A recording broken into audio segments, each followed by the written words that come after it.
Pulang-pula yung aking ano. Happy Mother's Day po sa ating lahat ng mga nanay. Meron lang akong gustong i-ano sa inyong mga kalola. Syempre, pag mga ganitong mga araw, ang sarap o ang saya, yung ang sarap sa pakiramdam yung paggising mo ba makaano ka na ng pagbati mula sa iyong mga anak, sabihin man nila na kahit hindi tayo perpektong nanay, sabi nga nila lagi tayong galit, lagi tayong nanenermon, pero yung paggalit natin sa mga anak natin na ganun, panenermon, yun ay kasama yun ng pagmamahal natin sa kanila, 'di ba? Pagmamalasakit ganon. Pero sa mga ganitong mga araw o okasyon mga kalola, yung bang sabihin man kahit yung salita na lang na Happy Mother's Day Mama o salamat sa mga sermon, kahit lagi kang galit, mahal ka namin, yung ganun. Ang sarap-sarap sa pakiramdam, 'di ba mga kalola? Siguro relate yan, yung relate lahat ng mga nanay na makapanood nitong aking video. Wala na akong ibang ano pa kundi yung maalala ka sa araw na ganito. Syempre sa araw-araw nandiyan lang naman sila, pero hindi nila lagi napaparamdam o minsan sabihin man natin lalo na pag may mga sarili ng pamilya, 'di ba? Kanya-kanya ng busy. Pero yung ganitong araw na hindi kanila makalimutan, iba talaga yung saya mga kalola, sobra. Kasi lahat yan ng apat yung anak ko na yan, walang nakalimot kahit isa sa kanila. Paggising ko pa lang, nandun na yung kanilang pagbati. Yung isang anak ko, yung nag-iisa kong anak na lalaki, hindi pa nasiyahan dun sa kanyang pagbati.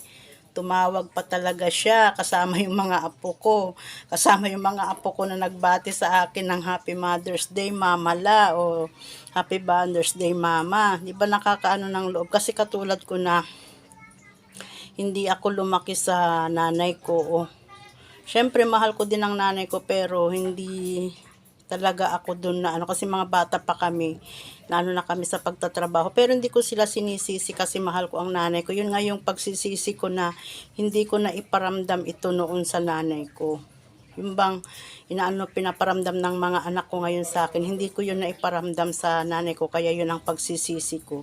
Pero mahal ko ang nanay ko, syempre Happy Mother's din nanay ko ring yung nasa heaven na. At yung lola ko na isa sa naging nanay ko, yung Auntie Marga ko na isa din naging nanay ko, Happy Mother's Day sa inyo kahit nasa heaven na kayo. Siguro naman naririnig nyo ako or nakikita nyo pa rin ako.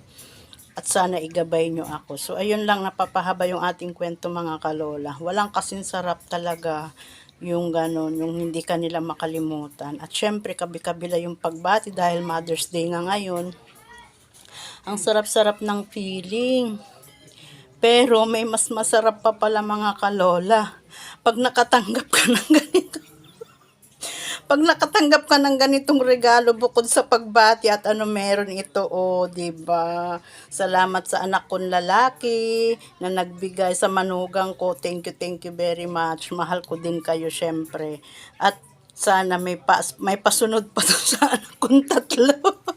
So ayan lang, Happy Mother's Day sa lahat mga kalola. Mahal ko rin kayo. Bye-bye. Thank you very much. Love you all.